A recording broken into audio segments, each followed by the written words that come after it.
तो कहानी की शुरुआत में हमें एक बीच के किनारे ईवा नाम की एक छोटी सी बच्ची को दिखाया जाता है जो अपनी माँ के साथ खेल रही थी। ईवा की माँ का नाम अलीना है। कुछ समय के बाद अलीना की आंख एक बंद कमरे में खुलती है। अलीना शुरू से ही इस कमरे में थी। वो सिर्फ कुछ समय के लिए अपनी बच्ची के बारे में सोच रही थी। ये कमरा एक ऐसा कमरा है, यहाँ से बाहर निकलना नामुमकिन है। इस कमरे में एक साउंड लगा हुआ था और साउंड में से आवाज आ रहा था और वो आवाज अलीना से कहती है कि दिए हुए समय में पेंसिल को जाकर के हिलाओ। तभी अलीना पूछती है कि आखिर मैं हूँ कहाँ पर। तो वो आवाज कहती है कि पहले दिए हुए काम को पूरा करो। जिसके बाद अलीना जाकर के बड़ी ही आसानी से पेंसिल को हिला देती है। काम को पूरा करने के बाद वो तुरंत ही बेहोश हो जाती है और कुछ समय के बाद जब उसकी आंख खुलती है तो वो देखती है कि पेंसिल उसके सामने था, लेकिन अब वो कुर्सियों के साथ बंधी हुई थी। अब एक बार फिर से उससे पेंसिल को हिलाने के लिए कहा जाता है। अलीना कहती है कि पहले मेरे सवालों का जवाब दो, तभी मैं तुम्हारा काम करूंगी। तभी वो आवाज कहती है कि अगर तुम हमारे दिए हुए ऑर्डर को फॉलो नहीं करोगे तो हम तुम्हारी बेटी को जान से मार देंगे। अब अलीना अपनी बेटी के बारे में सोचने लगती है और कहती है कि मेरी बेटी को कुछ मत करना। अब ये कहने के बाद वो पेंसिल को हिलाने के लिए फिर से अपने दिमाग का इस्तेमाल करने लगती है। इस बार पेंसिल को हिलाना थोड़ा मुश्किल था क्योंकि वो कुर्सियों के साथ बंधी हुई थी और उसके हाथों को भी प्लास्टिक से बांधा गया था। लेकिन तभी अलीना देखती है कि उसके पैरों को एक चेन से बांधा गया है और अब अलीना उसी चेन का इस्तेमाल करके हाथों में लगे प्लास्टिक को काट देती है और समय समाप्त होने से पहले जूते को फेंक करके पेंसिल को हिला देती है और इस तरीके से वो दूसरे कमांड को भी पूरा कर लेती है। तभी उसके दिमाग में इलेक्ट्रिक शॉक लगता है और वो बेहोश हो जाती है और अचानक से वो इमेजिनेशन यानी कि सपनों की दुनिया में चली जाती है जहां पर वो अपनी बच्ची के साथ खेल रही थी। दरअसल अलीना के दिमाग में एक सामान को फिट किया गया है जिसकी वजह से वो ये सब देख पा रही है। एक प्रकार से उसे ये सब दिखाया जा रहा है ताकि वो अपनी बेटी को बचाने के लिए उससे जो भी कहा जाए वो करने के लिए तैयार हो जाए। खैर, अब कुछ समय के बाद फिर से उसकी आंख कमरे के अंदर खुलती है। उठने के बाद वो कमरे को चेक करने लगती है और देखने की कोशिश करती है कि यहाँ से बाहर निकलने का कोई रास्ता है कि नहीं। लेकिन कमरे के चारों तरफ देखने के बाद भी उसे यहाँ से बाहर निकलने का कोई रास्ता नहीं दिखाई देता है। लेकिन हाँ, जब उसकी आंख खुलती है तो उसके सामने खाना रखा गया था और उसे काफी जोरों से भूख लगी हुई थी, इसलिए वो उस खाने को फटाफट खा जाती है।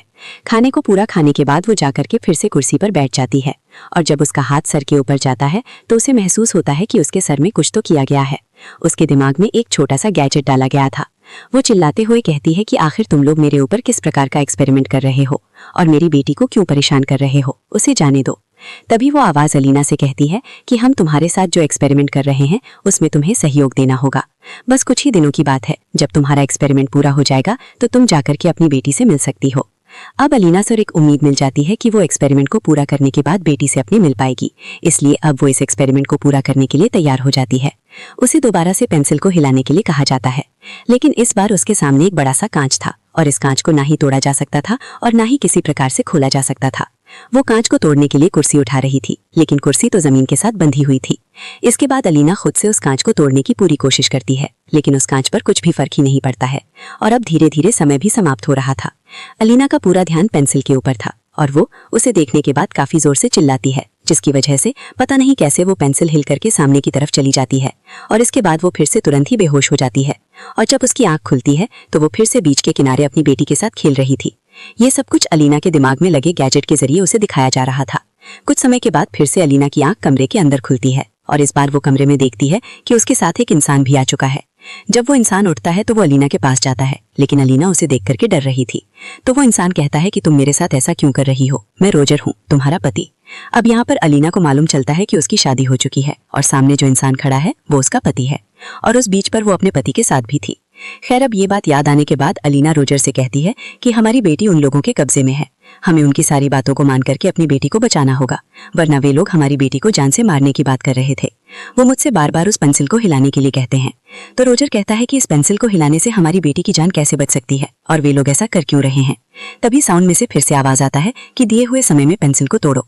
ये कहने के बाद समय शुरू हो जाता है और अब अलीना कुर्सी के साथ बंधी हुई थी, इसलिए वो पेंसिल को हाथों से तो तोड़ बिल्कुल भी नहीं सकती है। रोजर पेंसिल को उठा के तोड़ने वाला था, लेकिन उसे मना कर दिया जाता है और कहा जाता है कि ये काम सिर्फ अलीना को ही करना है। रोजर भी कहने लगता है कि कुछ करो और करके पेंसिल को तोड़ो। अलीना को गुस्सा आता है और वो काफी जोर से चिल्लाती है, जिसकी वजह से पेंसिल अचानक से टूट जाती है। अब ये कैसे हुआ किसी को नहीं पता था। रोजर भी ये देख के बहुत हैरान था और वो उसे पूछता भी है कि आखिर तुमने ये कैसे किया। तो अलीना कहती है कि मुझे नहीं पता है, जब मैं पेंसिल को फोकस करके गुस्सा करती हूँ तो वो काम हो जाता है। खैर इसके बाद रोजर उसे पानी पीने के लिए देता है और शांत रहने के लिए कहता है। जब वो अलीना के सर में देखता है तो उसे मालूम चलता है कि कुछ तो है जो उसके सर में डाला गया है, और उसी समय इनसे कहा जाता है कि बॉल को बास्केट में डालो। अब दिए हुए समय में अलीना को उस बॉल को बास्केट में डालना था। अब इस टास्क को भी फोकस करके उसे पूरा करना पड़ेगा, क्योंकि उसके हाथों और पैरों को कुर्सी से बांधा गया था।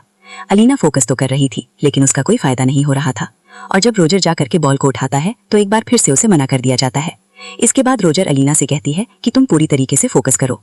जिस सामान के ऊपर बॉल और बास्केट को रखा गया था उसको भी जमीन के साथ नट लगा करके टाइट किया गया था। अब अलीना अपना पूरा फोकस करके उन सभी नट को निकालने लगती है। एक एक करके चारों तरफ जो नट लगा हुआ था उसे बाहर निकाल देती है। अब इसके बाद वो सामान तो फ्री हो गया था, इसलिए रोजर धक्का देके उस सामान को अलीना के पास लेकर के जा रहा था ताकि वो बॉल को बास्केट में डाल सके, लेकिन वो सामान आगे नहीं जा रहा था। इसलिए अलीना एक बार फिर से फोकस करती है और उस बॉल को बास्केट में डाल देती है। अलीना की इस पावर को देख के रोजर भी काफी हैरान था। वो अलीना के पास आकर के उससे कहता है कि अगर हम उनके सारे काम को पूरा कर देंगे तो हम फिर से अपनी बेटी से मिल पाएंगे और एक बार फिर से हम साथ में रहेंगे।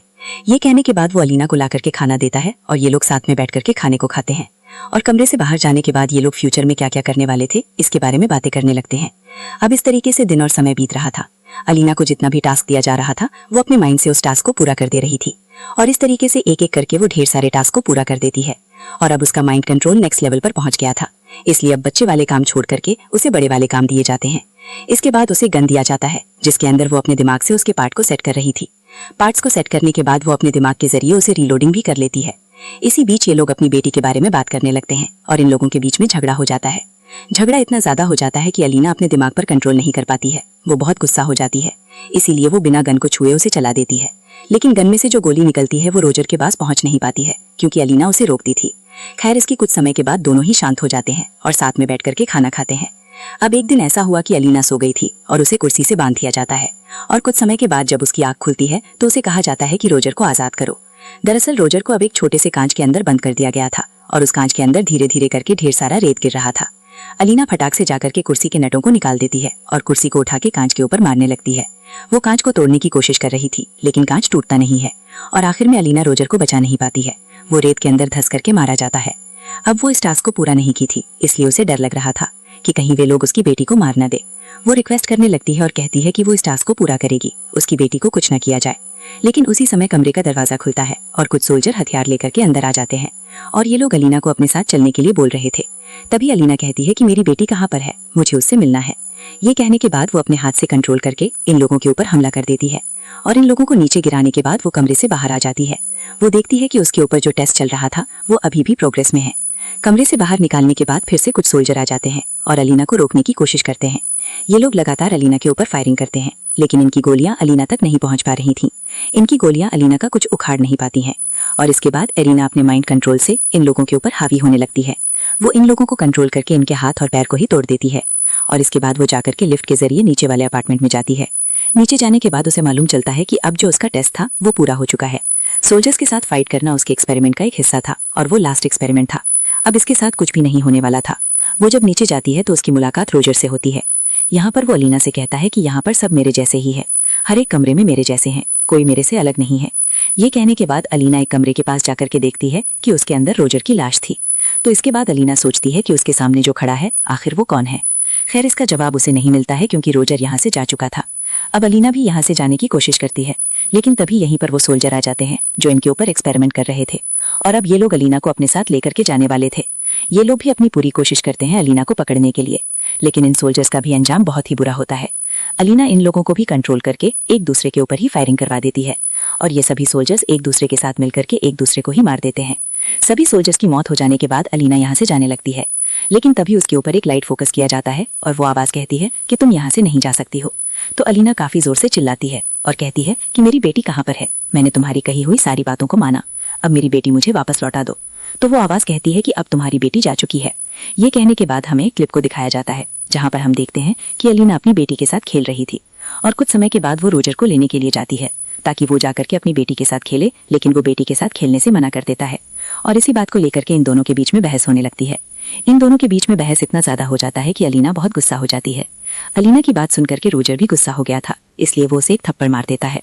इसी वजह से अलीना को बहुत गुस्सा आ जाता है और वो काफी जोर से चिल्लाती है, और इस हादसे को रोजर और उसकी बेटी दोनों ही बर्दाश्त नहीं कर पाते हैं, जिसकी वजह से इन दोनों की मौत हो जाती है। इसके बाद अलीना को याद आता है कि उसी ने ही अपनी बेटी और अपने पति को जान से मार डाला है और उस समय उसके सामने एक दरवाजा खुल जाता है। उससे कहा जाता है कि अगर तुम यहाँ से जाना चाहती हो तो जा सकती हो, लेकिन याद रखना कि तुम अपनी बेटी से कभी नहीं मिल पाओगी, और अगर तुम एक्सपेरिमेंट को रीसेट करके यानी कि एक्सपेरिमेंट को फिर से करोगी तो ख्यालों के जरिए तुम अपनी बेटी और पति से दोबारा मिल सकती हो। ये सुनने के बाद अलीना एक फैसला लेती है और कहती है कि अब मैं यहाँ से नहीं जाना चाहती हूँ, एक्सपेरिमेंट को रीसेट कर दो और मैं टेस्ट को फिर से देना चाहती हूँ ताकि मैं